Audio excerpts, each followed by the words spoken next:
Hello student, स्वागत है आपका एक और नए वीडियो में। आज हम गाय दे मॉपसेंट की famous short story the terror की समरी और एनालिसिस को अच्छे तरीके से समझ रहे हैं। टेरर का मतलब होता है डर। इस शॉर्ट स्टोरी में गाय दे मॉपसेंट जो कि एक फ्रेंच राइटर हैं, उन्होंने हमें एक ऐसे व्यक्ति के बारे में बताया है जो बहुत ही ज़्यादा डरा हुआ महसूस करता था, बहुत ही ज़्यादा अकेलापन महसूस करता था। उसे किस बात का डर था, ये हम इस स्टोरी में जानेंगे। तो चलिए अब हम लोग इस शॉर्ट स्टोरी के इंट्रोडक्शन को देखते हैं और उसके बाद फिर समरी और एनालिसिस की शुरुआत करते हैं। ये जो शॉर्ट स्टोरी है द टेरर यानी कि डर, ये एक साइकोलॉजिकली चिलिंग शॉर्ट स्टोरी है, यानी कि एक साइकोलॉजिकल कहानी है। दिमागी तौर पर वो जो व्यक्ति है कैसा महसूस करता है, इसके बारे में इसमें बताया गया है।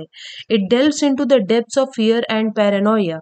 तो ये जो कहानी है वो डर और पैरानोया यानी कि पागलपन या बहुत ज़्यादा जो डर वो व्यक्ति महसूस कर रहा था, उसकी गहराइयों में जाती है ये कहानी, जो कि इस शॉर्ट स्टोरी का प्रोटैगनिस्ट यानी जो मेन कैरेक्टर है वो फील कर रहा था।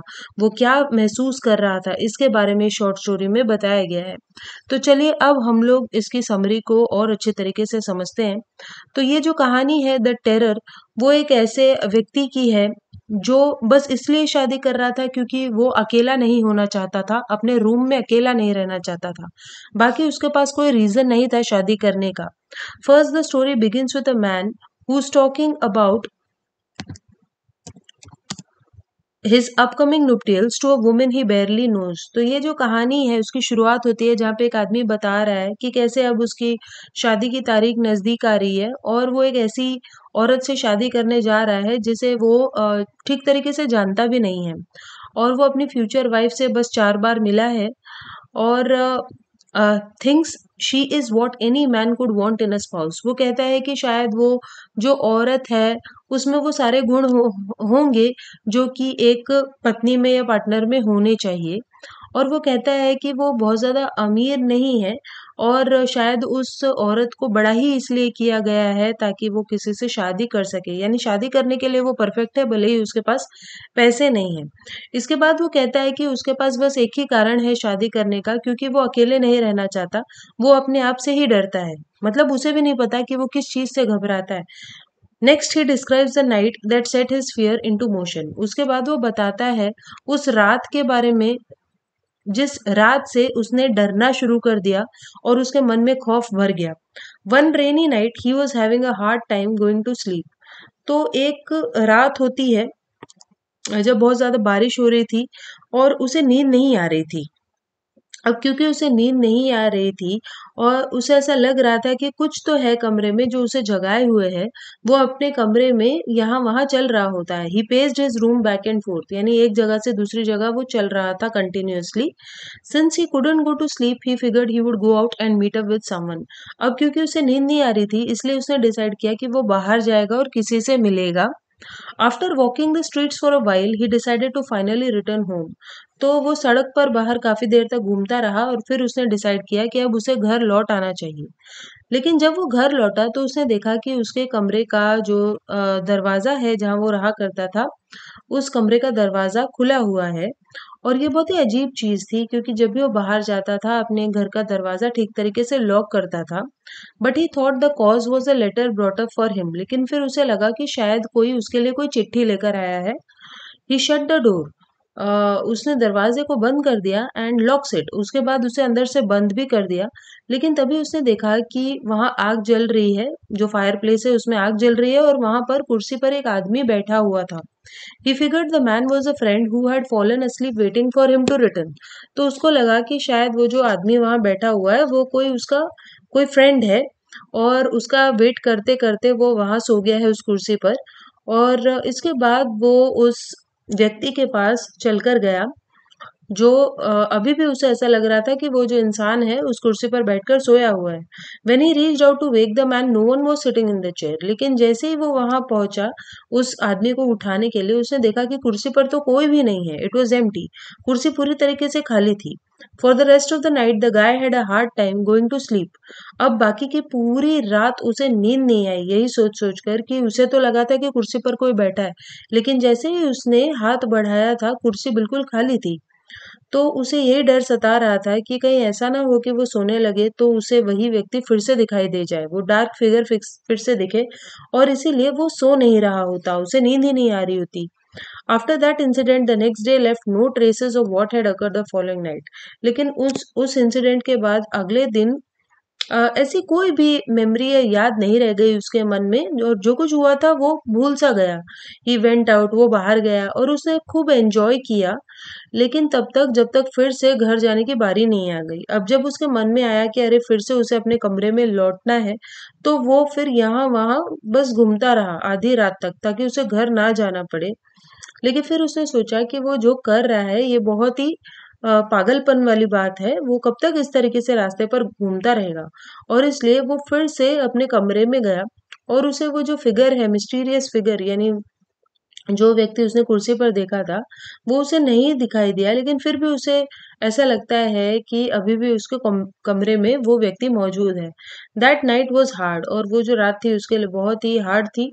उसे ठीक तरीके से नींद नहीं आई, और उसे ऐसा लगता रहा कि कोई ना कोई आवाज आ रही है या कोई इमेज है, जिसकी वजह से उसकी बार बार नींद टूटती रही। Finally the man came to the decision that the only reason the spirit, even though he didn't believe in such things, was only stalking him because he was alone. तो फाइनली उसने ये डिसाइड किया कि शायद ये जो spirit, यानी ये जो आत्मा है, यानी वो जो व्यक्ति है, डार्क स्पिरिट है, शायद इसीलिए उसे हॉन्ट कर रही है क्योंकि वो अकेला है। तो अगर वो अकेला नहीं होता तो शायद कोई, वो जो स्पिरिट है उसे डराने की कोशिश नहीं करती, और इसीलिए वो ये डिसाइड कर लेता है कि वो शादी कर लेगा। The man figured if he had someone else with him in the room the ghost would disappear all together. तो वो ये डिसाइड करता है और सोचता है कि अगर उसके साथ कोई और होगा कमरे में, तो वो जो भूत है, गोस्ट है, वो पूरी तरीके से गायब हो जाएगा, और इसीलिए उसने डिसाइड किया था कि वो शादी कर लेगा। और यहीं पर ये जो शॉर्ट स्टोरी है वो खत्म हो जाती है। लेकिन इस शॉर्ट स्टोरी से हमें बहुत सारी थीम्स मिल जाती हैं जो यहाँ समझनी ज़रूरी है। तो चलिए अब हम लोग इस शॉर्ट स्टोरी के एनालिसिस को समझते हैं। तो सबसे पहली थीम जो इस शॉर्ट स्टोरी में है या जिसके बारे में बताया गया है, वो है अकेलापन, यानी आइसोलेशन एंड लोनलीनेस। तो ये एक मेन थीम है इस शॉर्ट स्टोरी की। The profound sense of isolation, यानी वो जो इंसान है, व्यक्ति है, नरेटर, वो कितना ज़्यादा अकेलापन महसूस कर रहा था। He opens the narrative bye expressing a fear of being alone. तो वो स्टोरी की शुरुआत ही करता है जहाँ पे वो बताता है कि कैसे उसे अकेले रहने से बहुत डर लगता है, which goes beyond the typical fear of solitude. He longs for companionship, तो इसीलिए उसे एक कंपेनियन की जरूरत है। Not because he fears external threats, इसलिए नहीं क्योंकि उसे किसी बाहरी थ्रेट से डर लगता है, but because he is afraid of his own thoughts and emotions, बल्कि इसलिए क्योंकि उसे अपने ही ख्यालों का डर सताता है। This theme of isolation underscores the stories exploration of psychological terror. तो ये जो थीम है वो हमें स्टोरी में स्टोरी के साइकोलॉजिकल टेरर के बारे में बता रही है, यानी वो जो व्यक्ति है वो अपने ही ख्यालात से, अपने ही दिमाग के क्रिएट किए हुए इमेजिनेशन से डरता है। और इससे हमें ये बात पता चलती है कि कैसे जो माइंड है, हमारा दिमाग है, वो हमारा दोस्त भी बन जाता है। लेकिन जब बहुत शांति हो, मोमेंट्स ऑफ सॉलिट्यूड, तब वही दिमाग ऐसे अजीबो-गरीब इमेजिनेशंस को जन्म देता है कि वही माइंड, वही दिमाग एक वर्स्ट एनिमी हमारे लिए बन जाता है। अगली थीम जो यहाँ बताई गई है वो है साइकोलॉजिकल हॉरर, यानी कि जो टेरर, नाम से ही पता चल रहा है कि कैसे ये एक साइकोलॉजिकल हॉरर स्टोरी है। The protagonist descent into irrational fear and Paranoia is the crux of the narrative. तो वो जो मेन कैरेक्टर है, प्रोटैगनिस्ट है, वो किस तरीके से डिसेंट, यानी धीरे धीरे किस तरीके से वो एक इरैशनल फियर, यानी बेकार के डर और पागलपन से गुजरता है, वो यहाँ बताया गया है। ही एक्सपीरियंसेस हेलुसिनेशंस, यानी कि हेलुसिनेशंस का मतलब जो चीज मौजूद नहीं है वो भी उसे दिखाई दे रही है, वो इमेजिन कर रहा है, इसीलिए क्योंकि वो अकेलापन महसूस करता है, उसे नाइटमेयर्स यानी बुरे सपने आते हैं, and N overwhelming sense of dread, और इसीलिए वो डरता रहता है। और ये जो चीजें हैं वही स्टोरी के स्पाइन टिंगलिंग एटमॉस्फेयर, यानी स्टोरी के एटमॉस्फेयर को बनाती है। Maupassant masterfully portrays the fragility of the human psyche and how it can unravel in the face of inexplicable fear. तो मॉपसंत हमें बताते हैं कि ये जो ह्यूमन साइक है, यानी इंसान का जो माइंड है या उसकी अंतरात्मा है, वो कितनी फ्रेजाइल है, कैसे इंसान तुरंत डर जाता है बिना किसी बात की। अब जो थर्ड यहाँ पर थीम बताई गई है वो है फ़ियर ऑफ द अननोन, यानी कैसे लोग जो हैं वो अननोन यानी जो जिन चीज़ों के बारे में वो जानते नहीं हैं उनसे हमेशा डरते रहते हैं। तो यहाँ पे भी वो जो इंसान है उसके साथ ऐसा ही कुछ होता है। वो अननोन यानी जिन चीज़ों के बारे में वो जानता नहीं है, सुपरनैचुरल चीज़ें या भूत-प्रेत उन उन चीज़ों के डर से वो ग्रसित है। उन चीज़ों का डर उसके मन में है।